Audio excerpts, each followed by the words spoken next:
अरे मेरे दोस्तों, आपने तो 20 पद दिया इफ्तार करें डेली।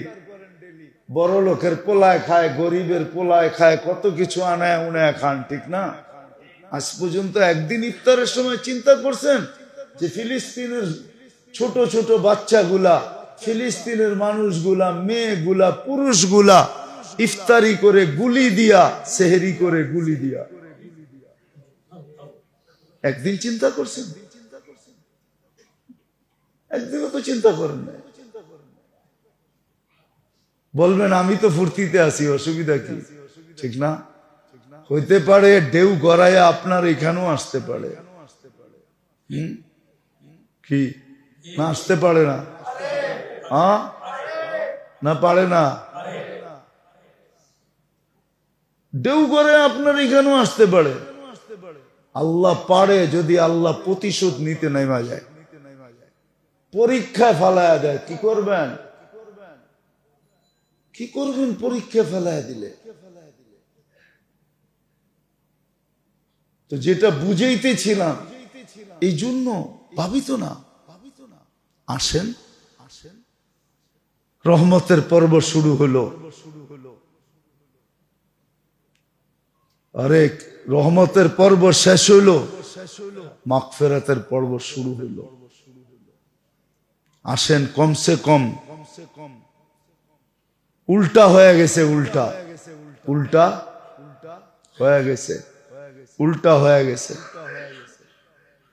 উল্টা হয়ে গেছে।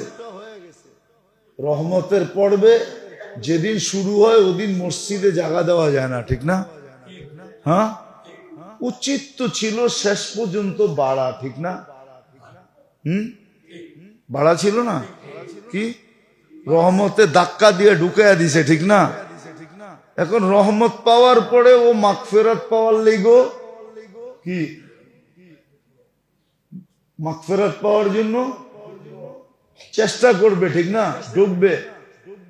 আর নাজাত পাওয়ার জন্য তো কোনো কথাই নেই, ঠিক না? আরো জায়গা হবে না, ঠিক না? কিন্তু রহমতে ঢুকছে 6 দিনের মাথা বেড়ে গেছে। আপনি বলবেন মাগফিরাতের সময় জায়গা মিলবো না, কিন্তু জায়গা তো হয় না মার্কেটে, ঠিক না? মসজিদে তো জায়গাই জায়গা, ঠিক না? কি মার্কেটে কি নাই?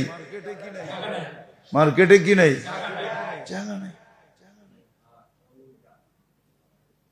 মার্কেটে জায়গা নাই, মার্কেটে জায়গা নাই। এক এক দোকানের ভিতরে উপচে পড়া ভিড়, ঠিক না? কত কিছু হারায়া ফিরে, ঠিক না? তারপরে কোনো হুঁশ নাই, ঠিক না?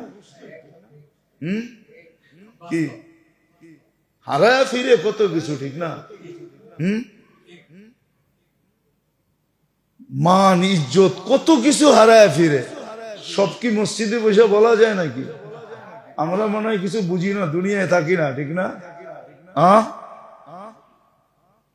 তারপরেও কি ওই উপচে পড়া ভিড় ওইখানে, অথচ এই উপচে পড়া ভিড় হওয়া কথা ছিল কোথায়? কি দেখেন কেমন উল্টার উল্টা। আল্লাহ আমাদেরকে বুঝার তৌফিক দেখ, বুঝার তৌফিক দেখ। একটু একটু আকল দিয়া কাম নেই। নিজের আখিরাত, নিজের জান্নাত একটু করি। আল্লাহ আমাদেরকে আমল করার তৌফিক দান করেন।